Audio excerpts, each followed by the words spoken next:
À présent avec une première étape à Strasbourg où vient de se dérouler le 14e tournoi européen féminin gagné par l'Espagne. Préparer les futures échéances internationales, c'était l'objectif de la sélection française. Une équipe très jeune baptisée France A. Regardez, Éric Bouget et Jean-Paul Lafitte vous entraînent dans les coulisses de cette sélection tricolore plutôt novice. Strasbourg 9h30, la capitaine 3e ligne Sylvie Bernard de Sassenage dans l'Isère tire sa révérence. Ça a été que du bonheur de te rencontrer et de vivre ces moments avec toi. Donc la patate jusqu'au bout, on s'en souviendra très très longtemps et toi aussi. Et pour toutes les petites jeunes, accrochez-vous et allez de l'avant. Et je suis super fière d'être votre capitaine pour ce dernier match. Et j'espère qu'on fera un gros match pour prouver à tous ceux qui ont peu douté que l'équipe de France est une grande équipe. 10h30, c'est parti pour une heure de mise au vert. Et une cigogne nous ouvre la route.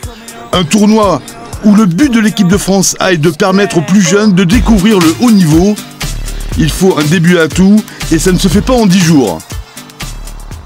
On est à 10 mètres de la ligne, les filles, on est à 10 mètres, c'est un temps fort. Elle a choisi de jouer un duel, qui c'est qui se rapproche? On va marquer, on va marquer. On n'essaie pas, Camille, de marquer, on va marquer.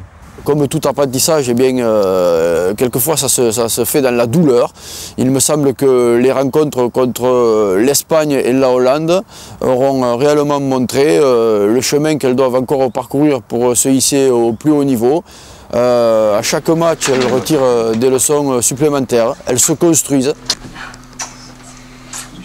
Briefing avant de rencontrer les filles de Russie pour une 5e place. Il y a un match à préparer. Et il ne faut pas que l'émotion nous paralyse. Mais il y a surtout un match à gagner.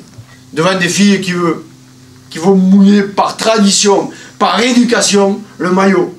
Parce que dans leur éducation, quand tu mets le ballotto national, c'est vaincre ou mourir.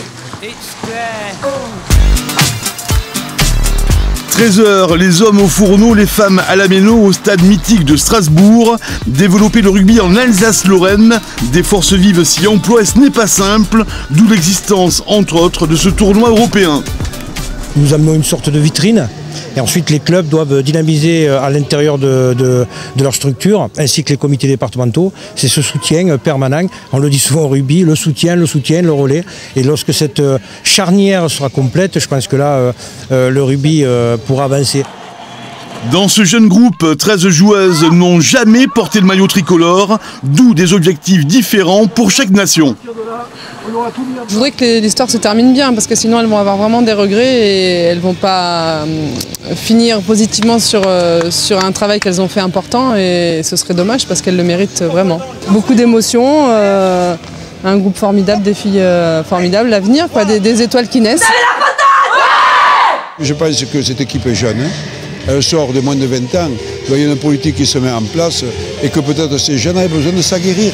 Parce que jouer les moins de 20 ans britanniques, c'est le même âge, mais jouer des personnes, enfin des joueuses qui soient adultes et qui ont un peu de métier, ça fait aussi du bien pour la formation. Hors de question qu'on se fasse marcher sur la gueule. Fini les Françaises gentilles. Aujourd'hui on a un honneur, on est dans notre bulle, sur notre champ de patates. Les jeunes françaises construisent Nadège Cazenave de Lons pour sa partenaire de club Koumiba Djosouvi. Bien servi, c'est le 3e essai des apprentis tricolores. Encore un essai de la ligne des 3/4 composé de joueuses de moins de 20 ans et ça va jusqu'à l'aile. Pour les 19 ans de Camille Grassino du Bec, les Françaises avalent la Russie 35-0. Là c'est vrai que jouer dans un stade comme ça, on a moins de 20 ans, c'est un cadeau qui nous est donné. Une sélection, on est 6 moins de 20 et c'est vraiment un cadeau et voilà, le fait de rejouer ensemble, c'est super. Surtout avec une victoire, pour clore un petit peu l'histoire, c'est parfait. Un matelot.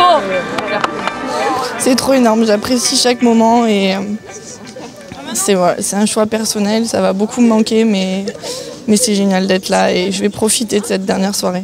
Vous avez la pétale. Les Espagnols battent l'Italie en finale 31-13. Et ensuite, avec les Hollandaises, Suédoises, Allemandes, Belges, les 8 nations vont se donner jusqu'au bout de la nuit, car les filles ne sont pas en reste des garçons pour faire la fête. Toujours en Alsace, car vous